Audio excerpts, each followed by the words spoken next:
Hello friends, welcome back to my channel Simplified Dentistry. This is Dr. Shweta Anand, and in this video let's know about the bad breath. Bad breath is basically a symptom in which an unpleasant breath odor is present. It is also known by other names such as breath malodor, halitosis, foul breath, and fetor aureus. Oral malodor is the term specially used to describe the odor coming from the oral cavity. It affects a large proportion of population. The intensity of bad breath differs during the day. The odor is usually worse upon awakening because the mouth is dry and inactive during the night. Intensity also alters after eating certain food such as garlic, onion, meat, fish, and cheese, and also after smoking and alcohol consumption.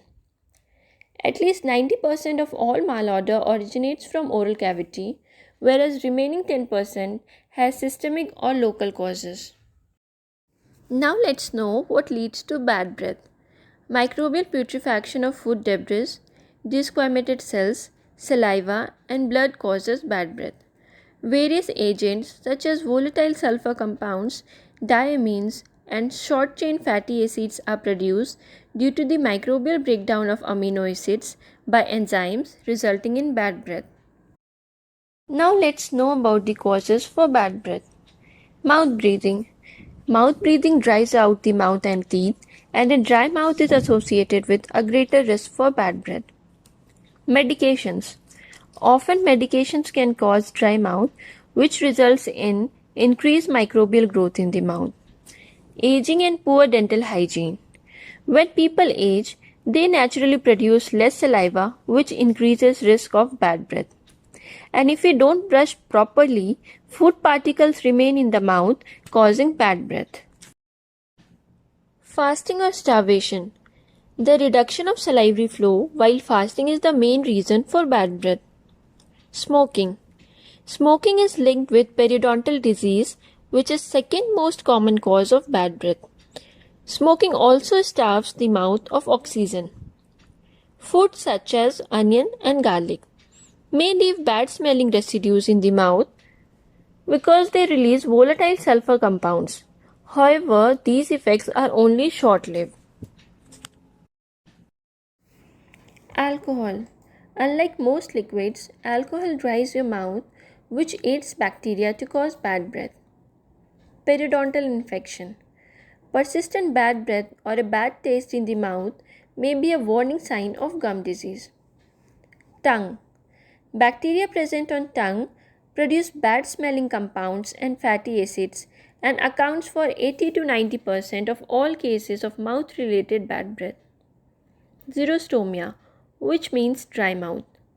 Saliva is necessary to moisten the mouth, neutralize acids produced by plaque, and wash away dead cells that accumulate on tongue, gums, and cheek. If not removed, these cells decompose and cause bad breath. Faulty restorations retaining food and bacteria. Unclean dentures.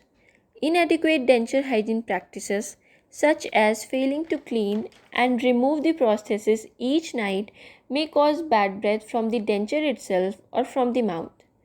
The denture is actually porous, and the fitting surface is usually irregular, sculpted to fit the edentulous oral anatomy. These factors predispose to bacteria and yeast retention, which is accompanied by a typical smell. Oral pathologic lesions. Oral based lesions caused by viral infections like herpes simplex and human papilloma virus may also contribute to bad breath. Parotitis. Salivary gland infection reduces the ability to function properly and may lead to bad breath.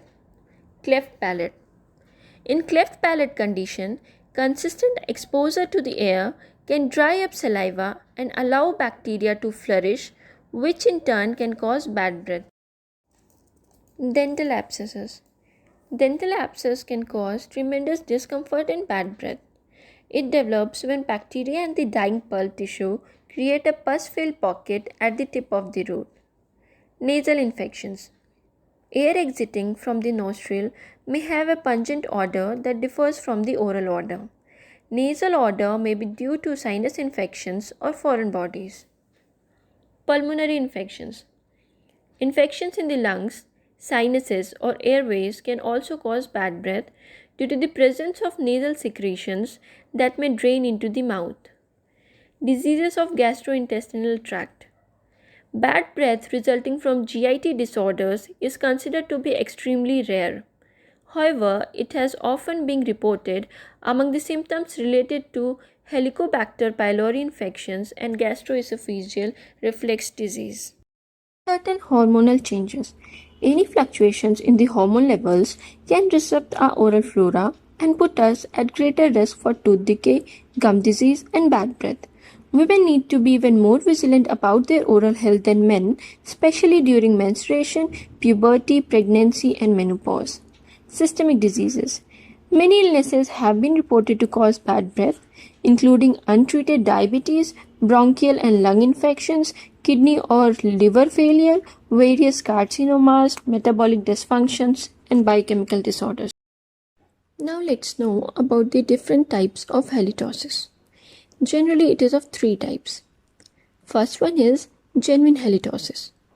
Genuine halitosis is an obvious malodor with intensity beyond socially acceptable level.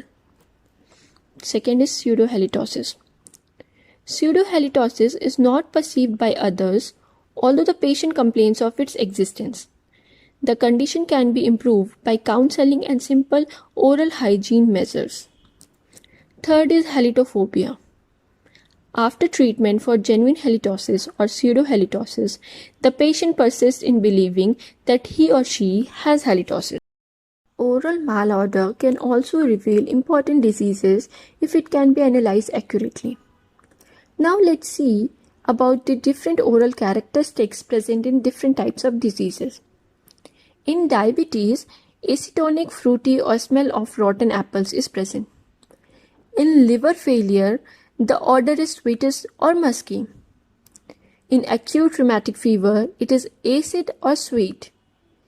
In liver insufficiency, sweet odor is present. In toxemia or GIT disorder, fetid and unpleasant taste is present. And in kidney insufficiency, fish odor is present. Now let's know about the treatment. Treatment of oral malodor is a step-by-step problem-solving procedure. Before commencing the treatment, it is important to determine the source of malodor. The simplest way to distinguish oral from non-oral origin is to compare the smell from mouth and nose. If the origin is nasal or due to any other medical etiology, they must be referred to a concerned specialist. The odor generating from mouth often requires dental treatment. There are no standard and accepted protocols for the treatment. However, the possible protocols contain the basic elements including standard dental and periodontal treatment. For genuine halitosis with oral causes, the treatment is as follows. Reduction of anaerobic load by improving oral hygiene and periodontal health through basic dental care, that is brushing of teeth regularly. Ideally, we should brush our teeth twice a day. If necessary, advanced hygiene methods such as sonic and ultrasonic toothbrushes should be used. Regular tongue cleaning should be done. Chemical reduction of oral microbial load includes rinsing or gargling with an effective mouthwash such as chlorhexidine mouth rinse. However, their long-term effect remains to be determined. So, always consult a dentist before continuing its use. Regular dental checkups should be done to ensure maintenance of effective oral hygiene. Treating underlying cause often treats the disease. Counseling must be useful in those who falsely believe that they have bad breath. Thank you for watching this video, and for more such contents related to dentistry, please like, share and subscribe to Simplified Dentistry.